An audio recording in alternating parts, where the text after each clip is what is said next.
Hürmetli vatandaş. Endi vaziyet ve muhakeme. Bugünkü İslah 2022 yıl 5. ayının 26. günü. Bugün Amerika Qo'shma Shtatları Washington vaqti saat 9'da. Amerika Qo'shma Shtatları Davlat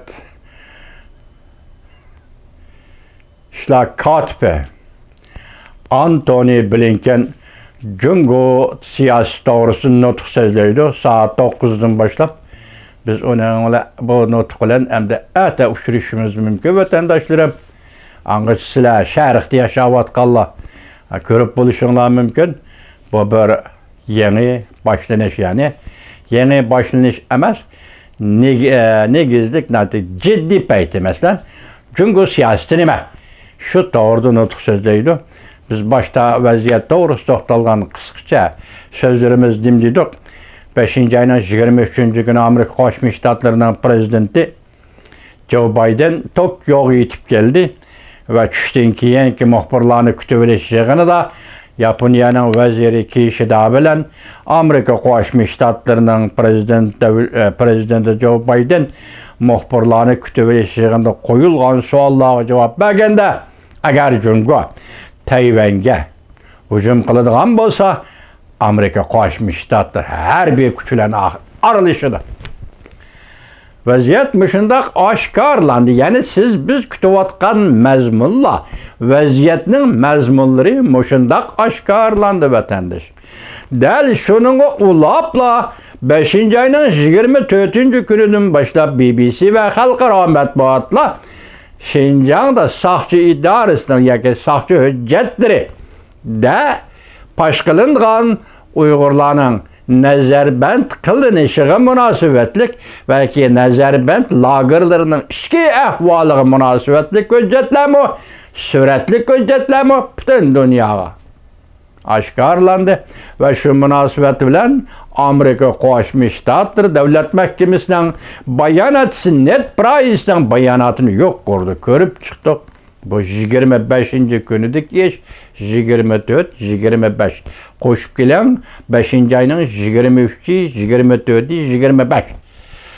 Endi bugun 26. kunida Amerika Qo'shma Shtatlarining davlat ishlar kotibi Antony Blinken Jungo siyosati to'g'risida so'zlar. Vaqtning izchilligiga diqqat qiling. Kayni-kaynidan kelayotgan yoki o'ttirg'i chiqayotgan siyosatlarga shu qatorda Uyg'urlar nazarband qilingan jazo lageri to'g'risidagi xabarlar, pash qilingan xabarlarga diqqat qiling vatandaş. Buning ichida hozir xabarda leksiyada bizlarga dedik, bir qistirma bor. O qistirma nima desangiz, bu qatim Mitchell Barchilat Birlashgan Davlatlar Tashkiloti kishilik huquq valisi Jungoni cümleden Şinjan Uyghur Avtonom rayonini mustamlika Uyg'uristonni ziyorat qildi. Shu jarayonda Rais Xi Jinping bilan ekran suhbati o'tkazdi degan bir mazmun yo'q. Men endi burungi xabarlar qisqacha qistirib bir solishtiray, siz diqqat qiling vatandoshim. 2021 yıl 3. ayının 22. günü Moskva, yani Rusya Federasyası'nın Tashqi ishlar ministri Beijing'e ziyaretga kelganda Beijing'e aeroplan tushmayla Guangxi'ning Guilin shahriga kelib ketdi. Rais Xi Jinping Fujian'ga qochib ketdi. Undan burun 3. ayının 18. günü Alyaska suhbati. Bütünlüğü Uyg'uriston meselesi, kishilik huquq meselesi, bütünlüğü Uyg'uriston meselesi deli birim. Bugünkü paketlardan ko'rib turibsiz, shundoq deli birim vatandaş. Rais Xi Jinping Rossiyaning tashqi ishlar ministri Lavrov bilan ko'rish kerak edi, lekin Fujian'ga ketib qoldi. Endilikda sezma vaqt qarab turing. Birleşken Devletler Teşkilatı kishilik huquq valisi Mitchell Vasiler Uyg'uristonni ziyorat qildi. Biz oldingi kunida qo'ygan so'zimizda Amerika Qo'shma Shtatlari Davlat Mahkamasi bayonotchisi Ned Price'ning pozitsiyasida o'zgarish bo'ldi. dedik biz sizlarga topshirdik vatandoshim bu leksiyalarni siyosatda o'zgarish bo'ldi dedik sizlarga topshirdik. Bugun yani 25. kun yana bayonot e'lon qildi. Davlat mahkamasining bayonoti net bir oz shu orliq 24 kuni yoki 25 kuniga kirganda Michel Bachelet Jungo'ning raisi Xi Jinping bilan ekran suhbati o'tkazdi. Bu to'g'rida berilgan xabarda nima deyildi degan vatandoshim? Michel Bachelet bilan rais Xi Jinping ekran suhbati o'tkazganda Xinjiang degan ismni eg'izga olmadi. Ham Jungo'ning markaziy televiziya stansiyasi Xinjiang degan ismni eg'izga olmadi. Kishilik huquq suhbati degan ismni eg'izga olmadi. Albatta shunday bo'ladi vatandoshim. Bu o'rinlashtirishmi katta o'rinlashtirish. Tushundingizmi? Agar rais Xi Jinping bilan Michel Bachelet kishilik huquq suhbati elib bordi deyilsa, buni xarakterini bo'lib ketadi vatandoshim. Demak, xabar negizli xabar mayli Jungo tarafdan berilsin, mayli Amerika ovozi berilsin, intayin bir nozik masalada seplapli o'tib ketdi. Seplapli o'tib ketdi.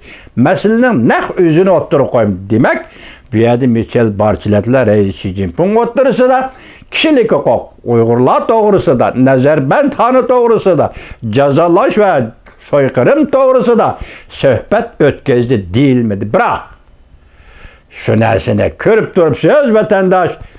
Bugun 23 kuni Tokio Prezident Joe Biden va Yaponiyaning vaziri Kishidan muxbirlarni kutib olish yig'ini. 24 kuni BBC xalqaro matbuot agentligining soqchi hujjatlari Uyg'uristonda yoki Nazarband qilingan jazo lageri qamalgan Uyg'urlar to'g'risida hujjatning e'lon qilinishi.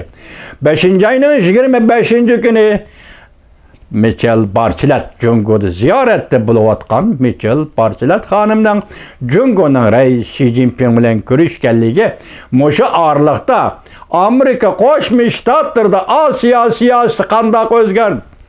Jungo siyosati qanday o'zgardi va qanday jarayonga kirib qoldi? Diqqat qiling, hurmatli vatandosh. Qanday o'zgardi va qanday jarayonga kirib qoldi? Diqqat qiling. Endilikda bugun Amerika Qo'shma Shtatlar davlat ishlar kotibi Antony Blinken Jungo siyosati to'g'risida nutq so'zlaydi. Biz buni ko'ramiz, ertadan boshlab biz buni ko'ramiz. Shuningdek, shuni tushuningki, shuningdek, shuni bilingki, hurmatli vatandoshim Uyg'ur. Bugun Uyg'uriston masalasi, Uyg'uristonda jazo lageri masalasi, Uyg'uristonda kishilik huquq masalasi, Uyg'uristonda siyosat, ya'ni so'yqirim, insoniyatga qarshi jinoyat sodir qilish masalasi Jungo Kompartiyasining hammasi yetib keldi. Endi bunda bu qarab chiqishlar va bu diqqat qilishlar va ko'ngil bo'lishlar Amerika Qo'shma Shtatlar tashqi siyosatining markaziga qo'yilishi Uyg'uriston masalasidan. Masalan, Germaniya dediki kishilik huquq. Endi bizning Jungo bilan bo'lgan munosabatimizda oldingi o'ringa qo'yildi dedi. Angliyaning tashqi ishlar ministri Les Truss dediki, bu masalalarni Jungo hukumatining tekshirib chiqishini talab qilamiz dedi. Germaniya tashqi ishlar ministri nima dedi?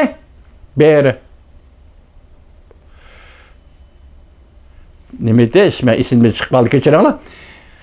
Tashqi ishlar ministri nima dedi? Men ekran suhbati orqali Jungo'liq ishdoshlar bilan ko'rishganda bu masalalarni, ya'ni mush pash qilingan hujjatlarni uzil-kesil tekshirishni talab qildim dedi.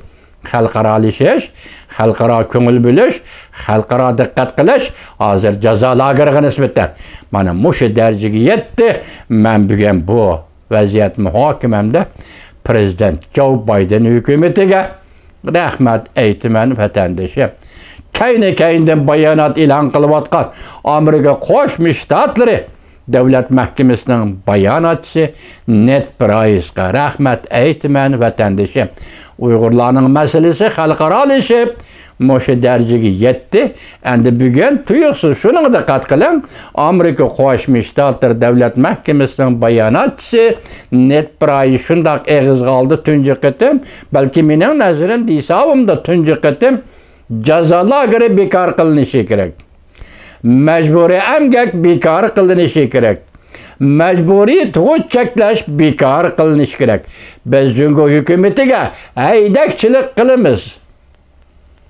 Biz Jungo hukumatini bu ishlarni biz bekar qilish degan ishlarni bekar qilishiga da'vat qilamiz. Mat tunji qitim eg'iz qoldi. Umumyuzlik bekar qilinish. Qo'yib berilish kerak. Nazarband qilingan Uyg'ur kishilar qo'yib berilish kerak va boshqa kishilar qo'yib berilish kerak. Mat tunji qitim eg'izga chiqdi. Vatandoshim endilikchisiz biz. Voqealarning taraqqiyoti, ya'ni bu demakchi xalqaro siyosatning taraqqiyoti, ya'ni demakchi Amerika Qo'shma Shtatlar tashqi siyosatining bo'libmi Amerika Qo'shma Shtatlar Jungo qaratgan Jungo siyosatining bundan o'zgarishiga siz biz diqqat qiladigan vaqt yetib keldi, hurmatli vatandosh.